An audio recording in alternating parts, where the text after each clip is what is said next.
ಮೊದಲನೇದಾಗಿ ಪೇಜಾವರ ಶ್ರೀಗಳು ಅವರು ಭಾರತದ ಸಂವಿಧಾನದ 4 ಗಾಲಿಗಳು ಯಾವಂದ್ರ ಬುದ್ಧ ದೇವನ ಶಾಂತಿ, ಬಸವ ತಂದೆಯ ಸಮಾನತೆ, ರಾಷ್ಟ್ರಪಿತ ಗಾಂಧೀಜಿಯ ಅಹಿಂಸೆ, ಭಾರತ ರತ್ನ ಡಾಕ್ಟರ್ ಬಾಬಾ ಸಾಹೇಬ್ ಅಂಬೇಡ್ಕರರ ಸಾಮಾಜಿಕ ನ್ಯಾಯ ಇದನ್ನು ಒಳಗೊಂಡಂತದ್ದು ನಮ್ಮ ಭಾರತೀಯ ಸಂವಿಧಾನ.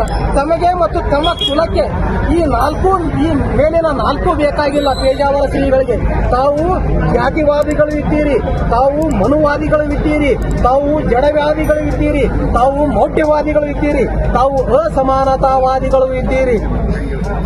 ತಮಗೆ ಲಿಂಗಾಯತರು ಬೇಡ, ತಮಗೆ ದಲಿತರು ಬೇಡ, ತಮಗೆ ಮುಸ್ಲಿಮರು ಬೇಡ, ತಮಗೆ ಕ್ರಿಶ್ಚಿಯನ್ನರು ಬೇಡ, ತಮಗೆ ಸಿಖ್ಖರು ಬೇಡ, ಬೌದ್ಧರು ಬೇಡ, ಪಾರ್ಸಿಗಳು ಬೇಡ, ಕೊನೆಗೆ ತಮಗೆ ಹಿಂದೂಗಳು ಸಹಿತ ಬೇಡ.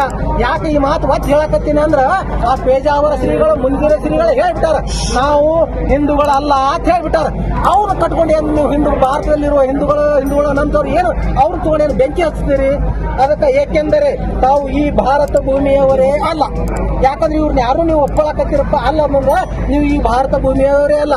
ತಾವು ಮಧ್ಯ ಏಷ್ಯಾದಿಂದ ದನ ಕಾಯುತ್ತಾ ಭಾರತಕ್ಕೆ ಬಂದವರು, ದನ ಕಾಯುವವರು ತಾವಾಗಿದ್ದೀರಿ. ಅತಿಥಿ ದೇವೋಭವ ಎಂದು ಸ್ಥಳ ಆಶ್ರಯವನ್ನು ಕೊಟ್ಟವರಿಗೆ ತುಳಿದು ನಮ್ಮ ತಲೆಯ ಮೇಲೆ ಕಾಲು ಇಡುತ್ತಿದ್ದೀರಿ. ನಮಗೆ ನಮ್ಮ ಅಂಬೇಡ್ಕರ್ ನೀಡಿದ ಸಂವಿಧಾನದ ಅಡಿಯಲ್ಲಿ ನಾವು ಸುಖವಾಗಿ ಇದ್ದೇವೆ.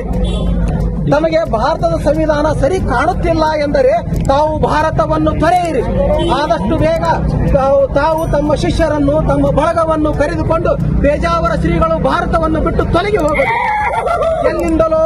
ಎಲ್ಲಿಂದ ಬಂದಿರೋ ಬೇಕಿದ್ದರೆ ಅಲ್ಲಿಗೆ ಹೋಗಿರಿ, ಇಲ್ಲವಾದರೆ ಇಲ್ಲಿಯೇ ಭಾರತದಲ್ಲಿ ಇರುವ ಇಚ್ಛೆ ಇದ್ದರೆ ನಮ್ಮೆಲ್ಲರೊಂದಿಗೆ ಹೊಂದಿಕೊಂಡು ಅಂಬೇಡ್ಕರ್ ತಂದೆಗಳು ನೀಡಿದ ಸಂವಿಧಾನವನ್ನು ಒಪ್ಪಿಕೊಂಡು ಬದುಕಿರಿ. ಇದನ್ನೆಲ್ಲ ಗಮನಿಸಿದ ಅಪ್ಪ ಬಸವಣ್ಣನವರು ನಮಗೆಲ್ಲ 900 ವರ್ಷಗಳ ಹಿಂದೆಯೇ ಹೇಳಿದ್ದಾರೆ.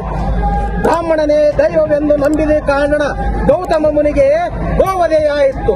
ಬ್ರಾಹ್ಮಣನೇ ದೈವವೆಂದು ನಂಬಿದ ಕಾರಣ ಬಲಿಗೆ ಬಂಧನವಾಯಿತು. ಬ್ರಾಹ್ಮಣನೇ ದೈವವೆಂದು ನಂಬಿದ ಕಾರಣ ಕರ್ಣನ ಕವಚ ಹೋಯಿತು. ಬ್ರಾಹ್ಮಣನೇ ದೈವವೆಂದು ನಂಬಿದ ಕಾರಣ